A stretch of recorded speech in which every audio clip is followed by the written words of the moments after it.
You're listening to School Counseling Simplified, a podcast with easy-to-implement strategies for busy school counselors.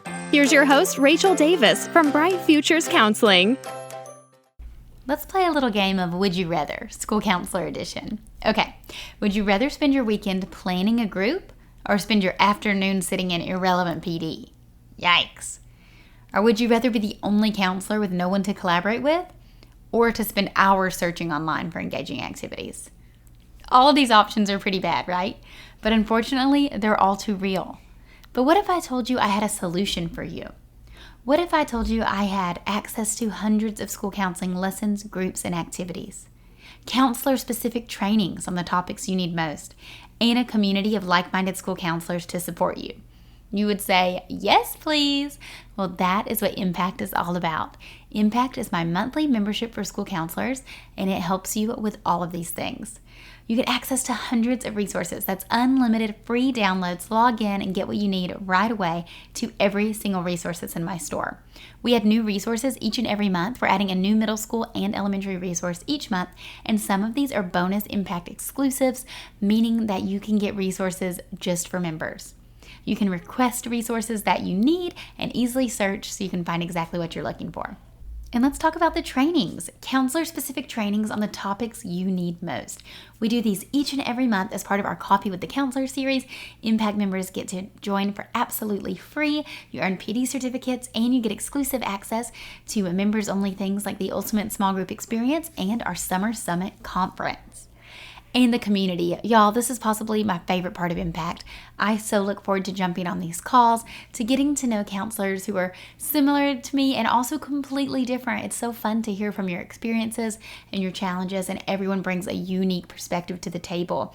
We have an exclusive online community, and we even have a cool app where you can chat with other counselors in these community circles. We have our monthly calls, like I mentioned, twice a month, and we share wins, troubleshoot tough cases, and just talk about what it's like to be a counselor, because so often we're on our own island at our school sites. So if any of that sounds like it's for you, I would love to see you inside Impact. Go to stressfreeschoolcounseling.com/impact to solve all of your counselor problems. And I have a special offer for my listeners. Use code POD at checkout to save 10% off your first month. Okay, let's go to today's episode. Hey there, thanks for listening to another episode of School Counseling Simplified. As December is in full swing, I wanted to switch it up on the podcast. I know you guys are busy, so I'm going to replay some of my favorite episodes. These are some of the best of School Counseling Simplified for the next few weeks, so you can just listen to them when you can, and if you already listened to it, no biggie. You can take a little break to wrap presents, party plan, take a nap, whatever you need to do. So today I'm going to replay episode 20, which is 5 things I wish I knew when I first started counseling. Okay, let's check it out. So today I want to get personal with you and just share some stories that I have experienced as a school counselor. I want to share with you 5 things that I wish I knew when I first started counseling. Okay, so, you learn so much within 1 year. Even if you've been counseling 20 years, I'm sure you're still constantly learning and growing, right? As we should be. We are lifelong learners, and we're constantly trying to tweak our craft. But there are a few things that would have saved me a lot of headache and stress in the beginning, and I want to share them with you in case you are experiencing these same pain points and struggles. Okay, number 1, you don't have to check your emails after hours. What?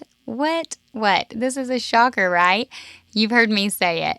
Please don't check your emails after hours. Those nights and weekends are for you and your family and your personal time, or I don't care what you do on them, but it's not check your work email, right? So I used to do this. I used to have it on my phone, which I'm still not anti having your work email on your phone as long as you can set some boundaries around checking it and definitely disable notifications. But I want to share a story with you where having my work email on my phone and checking it after hours was not a good situation. So this is actually before my school counseling job, but when I was doing, the academic and counseling specialist position at an educational consulting company, and we worked really closely with these families, and we're having, weekly, sometimes even daily communication with the parents. And I had a parent of a student who was just kind of difficult to work with. Anyways, you maybe have experienced some parents like that. And she sent me a really nasty email after hours. And then I checked it. I was like laying in bed about to go to bed. So it's like 10 p.m. and I checked it and I read it on my phone, and then I started like crying, and it was this whole thing, and I felt really stressed, and I was all, do I reply? When do I reply? And I couldn't stop thinking about it. Here's the thing. I was going to get that email the next morning anyways when I arrived to work, and I had to deal with it, right? I had to, respond to her concerns and fix the situation. But checking it at nighttime did me no good. It actually got me less sleep, more stress, and my poor husband had to listen to this whole situation and how stressed I was about it. And those feelings make you feel burnt out over time. The more and more that you have these things, it's like you can never turn off, right? By not setting a direct stop time to stop checking your email, it's constantly buzzing in the background, and you have these conversations and unfinished business going on in your head, and you can't truly unwind and separate your work from your personal life. And this is something that's especially a problem if you're working from home this year. If you're working virtually and doing virtual counseling, then it's even harder and more difficult to draw that boundary. But remember, boundaries prevent burnout. It is very important that you establish clear professional boundaries to avoid burnout. Having those situations come up where you're feeling all stressed and frazzled on nights or on the weekends, over time, those will lead to burnout. And when you are burnout, you cannot deliver your best self and serve your students. They always say you can't pour from an empty cup. And so if you're burnout, your cup is empty. So to refill that cup, we need to set some boundaries. That's something I really wish I knew early on. The second thing I wish I knew early on was to hold myself accountable with an organized caseload. So I felt like I knew all the moving parts of where everything was. I wasn't super organized, but I felt like I had a handle on everything. But this really came back to bite me because I had a student who I was going to see, and then they were referred to me, and I had been seeing them for a month or something in a small group. I think I'd even done some individual check-ins. Well, then, and we're making progress. The student likes coming to me. Everything seemed fine. But then the principal contacts me because there's an angry parent who is like, why is my son seeing the counselor? Unfortunately, we do have that stigma sometimes of being like a negative thing when we're definitely a positive thing, but that's another episode. But this angry parent was very upset that her son was receiving counseling services, and she said she didn't know. And I'm immediately embarrassed and nervous, and I feel really bad. And I could have sworn that I had a permission slip from this child. Of course, I couldn't locate it because my office is a mess. I don't have any digital record of it, and it was not a good situation. I mean, it wasn't mandatory to have a permission slip because it was a public school and I was just providing a preventative service. But it was still, I always like to have permission slips. I always like to be in good communication with parents on what's going on. And so this was not a good situation. It made me look bad to the parent. It made me look bad to the principal. And then the parent, was very sour about the situation and removed the child from the services. And so that was the whole point. The kid didn't even get the counseling services that we all thought he needed. And perhaps the parent would have been on board had I communicated more clearly in the beginning. Now, I wasn't trying to keep anything from the parent. I had good intentions. This was just one of 60 kids I was seeing, and I could have sworn I had a permission slip. I couldn't locate it. By having an organized caseload, I could have prevented this problem. By having my caseload spreadsheet organized with accompanying paper slips that I have it all matched up, I would have said, oh, let me check. I know I have this. And I could have looked, I have a checkbox here that he turned it in on this date. Let me go find it in the file. Here it is alphabetically right here. Or if I didn't have a permission slip, I wouldn't have been seeing him. I would have contacted the parent and got permission before I saw the child. So that would have saved me so much stress. That was not an ideal situation, and I felt really unprofessional and that I really did a disservice to the student and the family. So that is something I wish I would have known when I first started counseling, that I needed an organized caseload. The third thing I wish I would have known was that data supports your gut feeling. So what I mean by this is, a lot of times I would meet with students and I would feel like they just needed to talk, right? I felt like we just needed to build rapport and play a game or do a puzzle, and they just needed some space to open up and an adult they could trust to work through a problem. But I also felt the need to show others that we were doing something tangible So that way they weren't like, oh, the counselor only does puzzles or only colors with the kids. There was a phase where I did a lot of mandala coloring with the kids, and it was great, and we'd have some really great conversations. But to the outside perspective, it looked like we were just coloring, and they're like, why are they missing math to color mandalas with Miss Rachel? So maybe you can relate to this situation. And I felt this need I knew that I should trust my gut, and I knew this is what the kids needed. But at the same time, I felt like I should be printing out worksheets and doing cut and paste things, or at least doing something to show for why we were meeting. But here's the thing. Data fills this need. Data tracking can support your gut.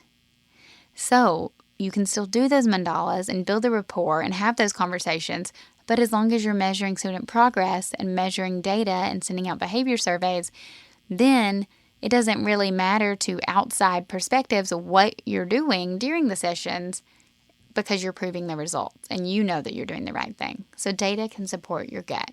I wish I knew that when I started. The fourth thing I wish I knew is that I'm not alone. I was the only counselor split between 2 school sites. So I felt like I was on my own island. I did not have other counselors at my site to collaborate with. Fortunately, we had a wonderful district counselors meeting, and we would meet, I believe it was once a week or twice a month. I don't know. And all the counselors would meet. So there were counselors at other sites, just not at my site. And this was an awesome time for us to collaborate. And I so appreciated, this was the only school I worked at that had this type of meeting, where just the counselors got together this often, and I so appreciated that because it really helped me to bounce ideas off each other, and we could brainstorm. Some counselors had been at other sites before, so they had advice when it came to working with a certain population or a certain family.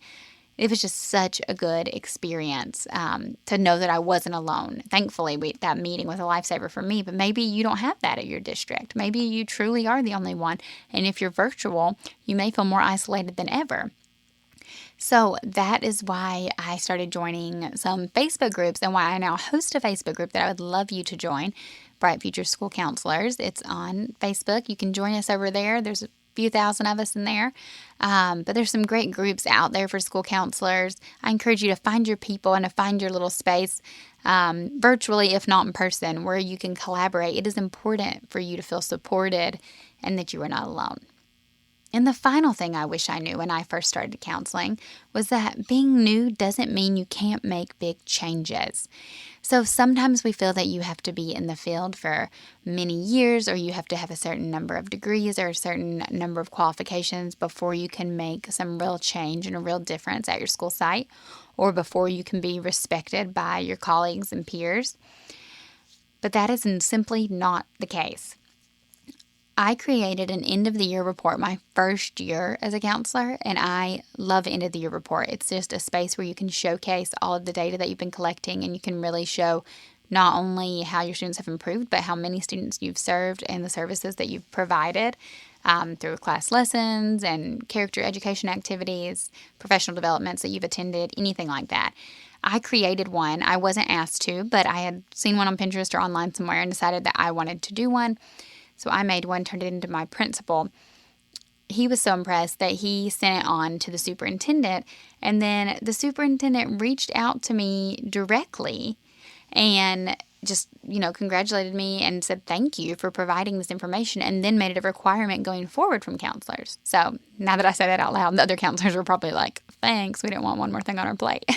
No, but actually it was a great thing because it really showed the value and worth of our counseling program. I think she was literally shocked at how much impact we were having. And not just me at my site, but just the counseling program in general. So I was so thankful for that experience. And as a first-year counselor, having the superintendent reach out to me directly was pretty cool. Humble brag, not going to lie. Also, our support services director, the first year I was counseling, said, wait, how long have you been working here again? He thought I had been working there for multiple years. He's like, oh, I thought you'd been here 2 or 3 years, when it was my first year. And it's because I was doing big things. I'm not trying to brag on myself here. I'm just saying the programs in general, me and the other counselors were really working to showcase our programs, to show what we were doing. And we weren't afraid to kind of stir things up and try new things and implement new ideas and strategies with our kiddos.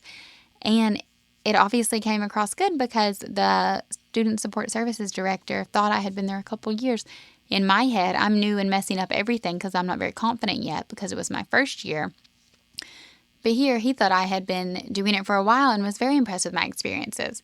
So it's almost that fake it till you make it mentality. Get in there and do things you don't feel ready for, because it's when we put ourselves in situations that we're not, quote, ready for, that sometimes we implement the most change.